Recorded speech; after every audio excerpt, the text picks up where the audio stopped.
যারা অভিনয় করবে তারা অভিনয় ভালো করুক, হ্যাঁ, অভিনয়ে মন দেখ। এই ধরেন একজনের প্রতিনিধিত্ব তো একটা দল করতে হবে, যার জন্য ইলেকশনটা আর কি। না হলে তো কারো কাছে এসে যে কেউ সুখ দুঃখের কথা বলবে সেইটাই তো বলার লোক থাকবে না। এই জন্যেই হচ্ছে এফডিসিতে ইলেকশনটা হয়।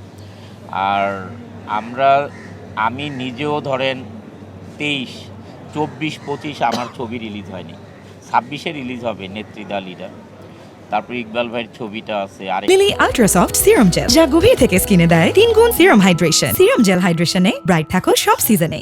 একটা ছবি, জাজের একটা ছবি আছে। আমি ওই ব্যবসার কারণে, আমাদের ব্যবসার যে 12টা বাজছে এটার কারণে আসলে ছবি রিলিজ করতে পারতেছি না। তো এটা হচ্ছে অবস্থা। ইনশাল্লাহ নেত্রী দ্য লিডারটা আমরা 2026-এ রিলিজ করবো ইনশাল্লাহ। আপনারা ভালো থাকেন ভাই। আপনাকে কি নির্বাচনে ভবিষ্যতে মানে 28-এর নির্বাচনে আপনাকে পাওয়া যাবে কিনা? আসলে আমার না ইলেকশন করার যোগ্যতা নাই ভাই। আমি আবার যেটাতে যোগ্যতা নাই সেটা করে পরে বিপদে পড়ব। ইলেকশন করতে হবে, হ্যাঁ। না রে ভাই, না, শিল্পীদের সেবা তো আল্লাহ তাআলা আমাকে যতটুকু আর্থিক সহযোগী মানে অর্থ দিয়েছেন, আমি তো সেবা করতেই থাকি। এটার জন্য নির্বাচন করতে হবে কেন? সবাই কেন নির্বাচন করবে? আর নির্বাচন করাটাই মানে মূল কথা নয়, দায়িত্ব পালনটা অনেক important.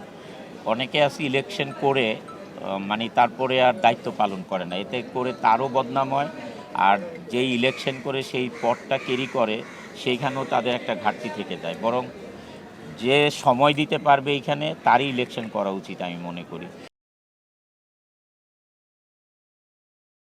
Lily ultrasoft serum gel, যা গভীর থেকে স্কিনে দেয় 3 গুণ সিরাম হাইড্রেশন। সিরাম জেল হাইড্রেশনে ব্রাইট থাকো সব সিজনে।